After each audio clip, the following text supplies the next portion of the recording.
Goeiedag graad 8. Vandag kyk ons na aanpassings. Nou aanpassings is enige eienskap wat 'n organisme gebruik om in sy omgewing te oorleef en of selfs indien die omgewing verander om hom 'n beter kans staan om in daai veranderde of veranderende omgewing te kan oorleef. En hierdie eienskappe word in 3 verskillende kategorieë inverdeel. Die eerste kategorie is 'n strukturele aanpassing. En daar sê dit vir jou, dis 'n fisiese eienskap van 'n organisme. 'n Fisiese eienskap. Dit wil sê iets van hoe hy lyk of te doen het met sy struktuur, iets wat jy kan sien. So die eerste een byvoorbeeld is die breë voete van 'n kameel. Daar's natuurlik ander strukturele eienskappe van die kameel waaroor ons sal praat, maar net om vir julle 'n eenvoudige voorbeeld te gee. Breë voete, mens kan dit sien. Die ysbeer met sy dik pels wat hom natuurlik help teen die koue van die arktiese gebiede. Die seeperdjie met sy krom stert, dis 'n strukturele aanpassing. Mens kan dit sien. En hy krom stertjie gebruik hy natuurlik om vas te klou aan waterplante, so seewiere en so aan, bamboes, kelp. Die kaktus met sy dorings. Kyk, die dorings wat kleiner vorms van blare is van die kaktus sodat hy minder water kan verloor, maar mens sien die dorings.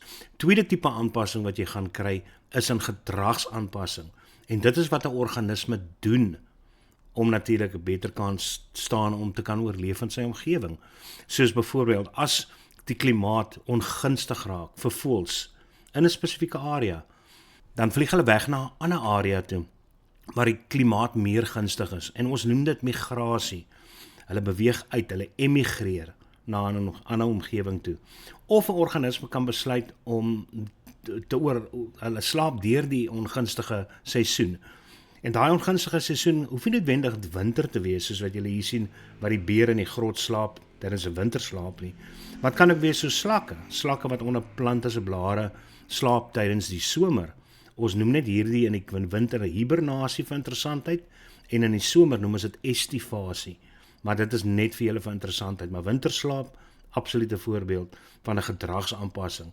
En dan kry jy hierdie klomp pikkewyne, wat ook in die koue gebiede nader aan mekaar staan, en mekaar dan skerm teen hierdie koue weer ook. Tot die manier so die voëls vlieg ook.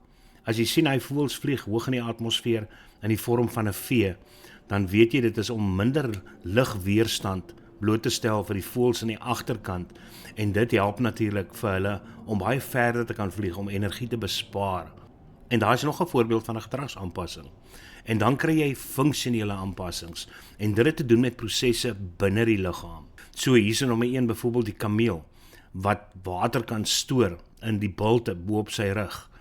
Die feit dat hy geweldig baie water in sy liggaam terughou, wat sy urine ongelooflik gekonsentreerd maak. En hy kan ook sy liggaamstemperatuur varieer op grond van die dagtemperatuur en op grond van die nagtemperatuur. Want ons weet natuurlik, sodra die omgewing baie warmer is as jou liggaam, verloor jy water na die omgewing toe. So hy kan dit actually regkry om sy liggaamstemperatuur te verhoog soos die omgewingstemperatuur, en verloor dan minder water af na die omgewing toe. Baie interessant. Slange wat natuurlik gif produseer. Dit is 'n proses wat binne hulle liggaam plaasvind. Met ander woorde, dis 'n funksionele aanpassing natuurlik. Dis nie net om prooi en so aan te vang nie, maar dis ook natuurlik om af te skrik ook. Die feit dat hulle weet, dis 'n giftige slang.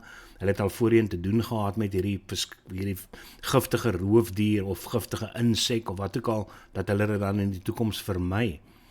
3. Die feit dat jy warm kry, produseer jou liggaam aan die binnekant sweet. En sodra daai sweet verdamp van jou vel se oppervlakte af, koel dit jou af. Dis funksionele of soos julle hierbo sien ook fisiologiese aanpassings. Nou moet jy ook verstaan dat hierdie aanpassings plaasgevind het oor 'n baie lang periode van tyd. En hierdie geleidelike aanpassings wat organismes toon om in 'n omgewing te kan aanpas, word evolusie genoem of val onder die proses van evolusie. Hoe help dit die organisme oorleef in 'n omgewing?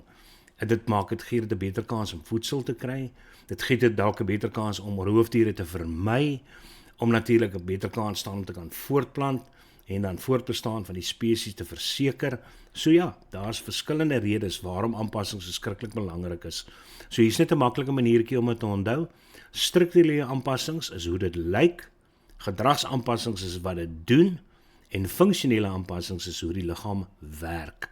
prosesse binne die liggaam. Nou kry ons hierdie twee verskillende voorbeelde van strukturele aanpassings, wat mimikry of nabootsing en kamouflering genoem word. Baie belangrik dat julle ook hierdie twee ken. Mimikry is wanneer die organisme probeer lyk soos iets anders wat ook gevaarlik is, of soos 'n ander struktuur om dit basies te mislei. So ja, soos hier is voorbeelde, die monark skoenlapper, wat oneetbaar is, dis 'n gevaarlike skoenlapper, hy het gif binne in hom. Nou kry jy die Viceroy skoenlapper, wat baie lyk, verskriklik baie lyk soos die monark skoenlapper, en omdat organismes wat insekte vreet, insektivore, weer die monark skoenlapper is giftig, vermy hulle dan om die Viceroy skoenlapper te eet, want hulle dink dit is 'n monark skoenlapper. Ou gat nee. En dan kry jy die voorbeeld van die seringmot, wat onskaarlik is, maar dit boots 'n gevaarlike wespe na. So hierdie perd is baie gevaarlik, hierdie wespe, en kyk, daai mot is natuurlik totaal onskaarlik. So dis mimikry. As ons kyk na kamouflering, kamouflering is wanneer jy insmelt by jou omgewing, lyk soos jou omgewing. Soos byvoorbeeld die blaarspinnekop, lyk soos dooie blare en smelt in by die blare om hom. Daar kan jy sien die spinnekop op die blare. Maar as jy nie mooi kyk, mis jy dit, want hy's goed gekamoufleer. Kyk, nommer 4, die soul, wat 'n vis is wat op die sand lê, op die bodem lê, maar hy lyk presies, sy patrone lyk soos die sandbodem waarop hy lê. Pas in by die klippe, en dit maak dit, kamoufleer dit baie, baie, baie goed, dat die organismes dit nie kan sien nie, die soulvis. Kyk nou, kom ons by die vraagie, is daar organismes wat van beide gebruik maak? Daar's beslis organismes wat van beide gebruik maak, definitief. En hier wys ek maar net vir julle na 'n paar voorbeeldjies daarvan.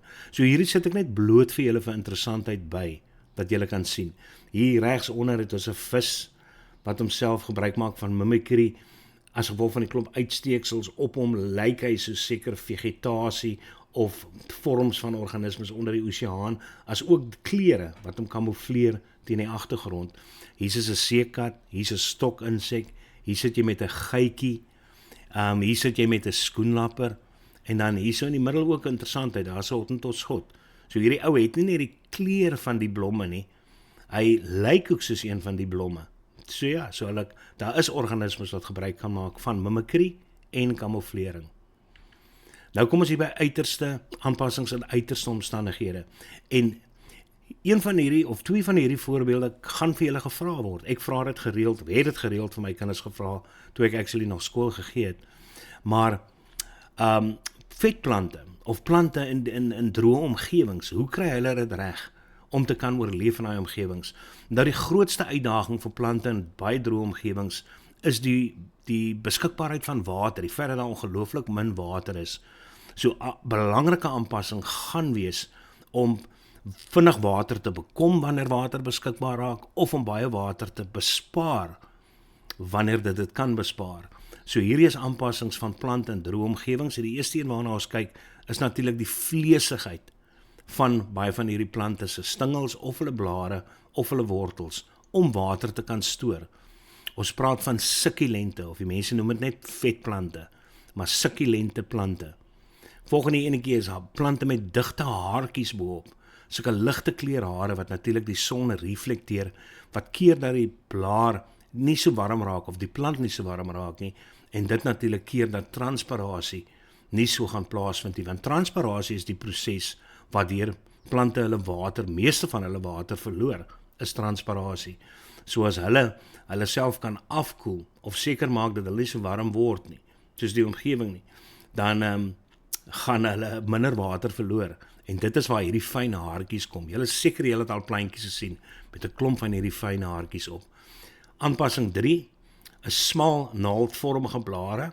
So ek sê, want hierdie blaartjies het 'n baie kleiner oppervlakte. So met ander woorde, daar is minder son wat dit kan verhit, en as daar minder son is wat dit kan verhit, gaan die blaartjie minder water verloor deur die openinge op die blare. En dis waar hy naampie stomata. Dis die openinge op die blaartjies wat deur 'n plant sy water verloor. En dan 'n ander volgende enetjie, aanpassing 4, is goed ontwikkelde wortelstelsels. So hierso kan jy sien, is 'n baie breë wortelstelsel, is 'n vlak maar baie breë wortelstelsel, sodat as dit reën, is daar geweldig baie oppervlak, worteloppervlakte om water te kan opneem baie vinnig. So hier's net 4 voorbeelde, maar daar's natuurlik baie ander voorbeelde ook. Soos blare wat mekaar oorvleuel, die hoeveelheid stomate in die onderkant van 'n blaar, hoe diep hy stomate in 'n blaar is, ensovoorts. So ja, maar hier is 4 voorbeelde van aanpassings van plante in droë omgewings. As ons kyk na aanpassings van die kameel, spesifiek om in die woestyn te oorleef, nou hier gee ek vir julle 7 verskillende aanpassings. Nou ons het klaar gepraat oor hierdie lekker breë voete wat daar so is, maar as wenkbroue met lang wimpers, wat natuurlik die oë nie net beskerm teen die sand nie, maar ook die helder sonlig, neusgate wat kan toemaak om sand uit te hou, die bult of skof bo op die kameel wat natuurlik lekker water kan stoor, water en vet kan stoor, dik pels wat dit het, kan lank ook sonder water oorlewe, het ek veel nogal interessant gesit, 7 tot 10 dae sonder water. Breë sagte voete, sodat hy lekker kan wegsak in hierdie sand nie, wat natuurlik meer weerstand op hom gaan sit as hy stap nie, so daai breë voete help. Dis hoekom as jou paal ook met die bakkies gaan ry in die sand, dan blaas hulle die wiele gewoonlik af, want daai breër, dit gee breër oppervlakte aan die onderkant van hy wiel, so hy sak baie moeiliker in die sand in. So interessantheid. En dan natuurlik die dik vel en kan baie water verloor. So hier is 7 aanpassings van die kameel om in die woestyn te kan oorleef. Volgende enetjie is ysbeer. Ysbeer is ook natuurlik weer 'n totaal teenoorgestelde omgewing. Waar die kameel voorkom, verskriklike warm omgewings, is die ysbeer natuurlik 'n verskriklike koue omgewings. So hier sit hy van interessantheid met 'n swart vel.